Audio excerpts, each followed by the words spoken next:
జూబ్లీహిల్స్ ప్రచారంలో ప్రజల నుంచి ఎలాంటి రెస్పాన్స్ వస్తుంది?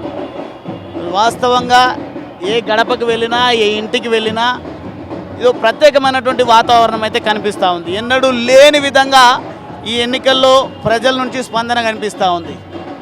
ఎక్కడ కాశ్మీరు, ఎక్కడ హైదరాబాద్. కాశ్మీర్లో జరిగిన సంఘటనను ఈరోజు కూడా ప్రజలు మర్చిపోలేకపోతూ ఉన్నారు. అంటే ఈ దుర్మార్గం నుంచి బయటపడాలంటే ప్రజలకు ప్రజాస్వామ్యబద్ధంగా వచ్చినటువంటి ఓటు హక్కు ద్వారా ఈ ధర్మాన్ని కాపాడి దేశానికి రక్షణగా ఉంటున్నటువంటి నరేంద్ర మోడీ గారి నాయకత్వం బలపడాలి. తెలంగాణలో ఉన్నటువంటి 4 కోట్ల ప్రజలకు మేలు జరగాలంటే ఈరోజు ధర్మం గెలవాల్సినటువంటి అవసరం ఉంది. ధర్మబద్ధంగా పనిచేస్తున్నటువంటి నరేంద్ర మోడీ గారి నాయకత్వం బలపడాలి. ఇక్కడ కాషాయ జెండా ఎగరాలి, కమలం వికసించాలి అని ప్రత్యేకించి సోదరిమణులు మాట్లాడుతున్నటువంటి మహిళలు మాట్లాడుతున్నటువంటి ఈ సందర్భాన్ని నేను గమనించి నిజంగా చాలా ఆశ్చర్యం కలుగుతూ ఉంది. గతంలో నేను బీఆర్ఎస్ పార్టీలో ఉన్నా. ఎప్పుడైనా ఒక జెండా కనిపించింది బీజేపీ అంటే ఆశ్చర్యం అనిపిస్తుండే, ఏంది బీజేపీ జెండా అని. ఈరోజు జూబ్లీ హిల్స్ నియోజకవర్గంలో ఎటువైపు చూసినా కాషాయం జెండానే రెపరెపలాడుతూ ఉంది. అంటే ఇది రేపు ఈ గెలవడం కోసం ప్రజలు పనిచేయడంతో పాటుగా భవిష్యత్తులో తెలంగాణ అసెంబ్లీ పైన కాషాయ జెండా ఎగరవేయాలనే ఒక దృఢ నిశ్చయంతో ప్రజలు ఉన్నట్టుగా, ఓటర్ మహాశయులు ఉన్నట్టుగా అర్థమవుతూ ఉంది. కాబట్టి గణనీయమైనటువంటి వాతావరణం ఇక్కడ మెరుగుపడింది. ప్రజలు నేను అనుకుంటా ఉన్నా, ఓ పక్క రేవంత్ రెడ్డి గారు ప్రత్యేకంగా పొర్లు దండాలు పెడుతూ ఈరోజు బైక్ ర్యాలీలో కూడా ఆయన వెళ్తూ ఉన్నారంట. ఈరోజు రేవంత్ రెడ్డి గారు ఎంత ప్రజలకు కనిపిస్తే అంత బీజేపీకి మేలు జరిగేటువంటి అవకాశం ఉంది. హైడ్రా పేరిట ప్రత్యేకించి పేద హిందువుల ఇళ్లను కూల్చిండు. కానీ ఎంఐఎం పార్టీ మద్దతు కోసం ఎంఐఎంతో ఉన్నటువంటి ఒక క్రిమినల్ ఒప్పందాల కారణంగా ఎక్కడైతే అక్రమంగా నిర్మించబడ్డ ఇండ్లు ఉన్నాయో వాటి జోలికి వెళ్ళలేదు. కానీ పేద హిందువుల ఇండ్లను మాత్రం కూల్చిండు. ఈ నరహంతకుణ్ణి ఖచ్చితంగా ఓటు ద్వారానే హత్య చేస్తాం, బొందబెట్టిస్తామని ఈరోజు ప్రజలు ప్రతినబూంతా ఉన్నారు. కాబట్టి ఈ చివరి నిమిషం వరకు కూడా రేవంత్ రెడ్డి గారు ప్రజల్లో కనిపించాలని కోరుకుంటా ఉన్నా. తద్వారా బీజేపీ పార్టీకి మేలు జరుగుతుంది, ధర్మం రక్షించబడుతుంది. పేద ప్రజల ఔన్నత్యాన్ని చాటడం కోసం యువతరం ప్రత్యేకించి శ్రద్ధ వహించి పిడికిలు బిగించి పోరాటానికి శ్రీకారం చుడతారనే విశ్వాసం నాకు ఏర్పడ్డది. కాబట్టి ఈరోజు ఎవరెన్ని కుట్రలు చేసినా రేవంత్ రెడ్డి అంటేనే ఓటుకు నోటు దొంగ. అటువంటి ఓటుకు నోటు దొంగ ఈరోజు ఈ ప్రజల ఓట్లను కొనుగోలు చేయడం కోసం 20,000, 30,000 ఆశ చూపడంతో పాటు ఇక్కడ ఉన్నటువంటి ఓటర్లను హెచ్చరిక చేస్తూ భయభ్రాంతులకు గురి చేసే ప్రయత్నం చేస్తూ ఉన్నారు. ఈ ప్రభుత్వం శాశ్వతం కాదు, ఈ పదవులు మీకు శాశ్వతం కాదు.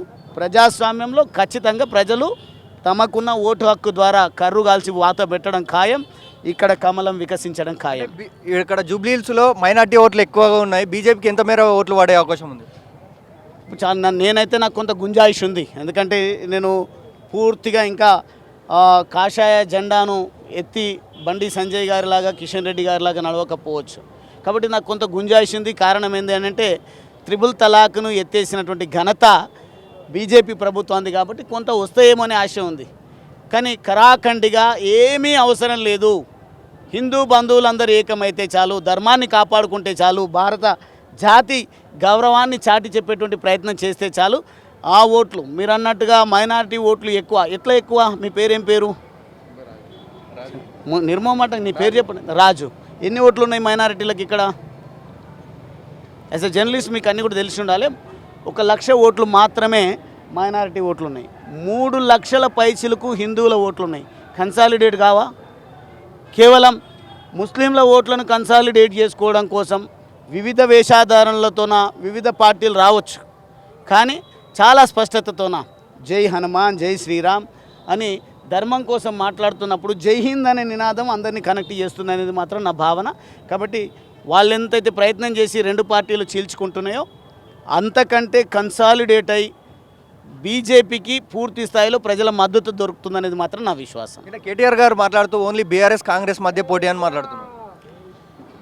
ఇప్పుడు కేటీఆర్ గారు ఒకసారి ఎంఐఎంతోనో వాళ్ళ దోస్తీ ఎందుకు విడిపోయిందో సమాధానం చెప్పాలి. ఈ ఎండకు ఆ గొడుగు పట్టేటువంటి నైజం కేవలం దానికి బ్రాండ్ అంబాసిడర్ రేవంత్ రెడ్డి గారే. మీరు కూడా అటువంటి వేషాలే వేస్తూ ఇక్కడ మేమే పోటీ మా మధ్యలోనే ఉంటుందని ఈ జబ్బలు జరుచుకుంటే పెద్దగా ఒరిగేది ఏముండదు. ఈరోజు చాప కింద నీరులా మొన్న జరిగినటువంటి సంఘటనే కాదు, తరతరాలుగా చాలా దశాబ్దాల కాలంగా హిందువులపైన హింస ఏదైతే జరిగిందో, దాడులు ఏవైతే జరిగినాయో వాటిని ప్రచారం చేసేటువంటి సాధనాలు మీలాంటి మీడియా సాధనాలు లేకపోయినాయి. అదేవిధంగా ప్రజల లోపల చైతన్యం తీసుకొచ్చేటువంటి ఐక్యత గతంలో మా లోపల లేకపోయి ఉండొచ్చు.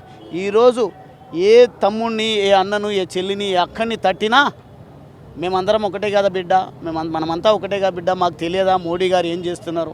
ఖచ్చితంగా మోడీ గారి నాయకత్వాన్ని బలపరచడం కోసం మేమంతా ఉన్నామని మాకు ధైర్యం చెప్పి పంపిస్తున్నటువంటి పరిస్థితి. కాబట్టి అద్భుతమైనటువంటి ఫలితాలను 11వ తారీఖు 14వ తారీఖు మాత్రం చూడబోతాం. మెజారిటీల విషయము వాటి గురించి కాకుండా మేమంతా కూడా ఈరోజు ధర్మం గురించి చెప్తాం. విచక్షణాధికారాలు ఓటర్లకు ఉంటాయి, ఓటర్ మహాశైలకు ఉంటుంది. వాళ్ళు ఏ రకమైనటువంటి అవగాహనతోన ఓట్లు వేయబోతున్నారు అనేది దానికోసం వేచి చూస్తున్నాం తప్ప ఎట్లా గెలవాలి, మళ్ళీ ఎట్లా ఎవరిని ఎత్తిన చేయి పెట్టాలి, ఏ రకంగా దోపిడీకి పాల్పడాలనే ఆలోచన మాకు లేదు. కాబట్టి మెజారిటీల పైన మేము లెక్కలు వేసుకోకుండా ధర్మాన్ని ప్రజలు పాటిస్తున్నటువంటి విధానాన్ని గమనిస్తూ ఉన్నాం. భవిష్యత్తులో ఇంకా ఈ ధర్మ ప్రచారాన్ని చేస్తాం. సమాజాన్ని సంఘటితం చేసే పనిలో మాత్రం భారతీయ జనతా పార్టీ ఉంటుంది.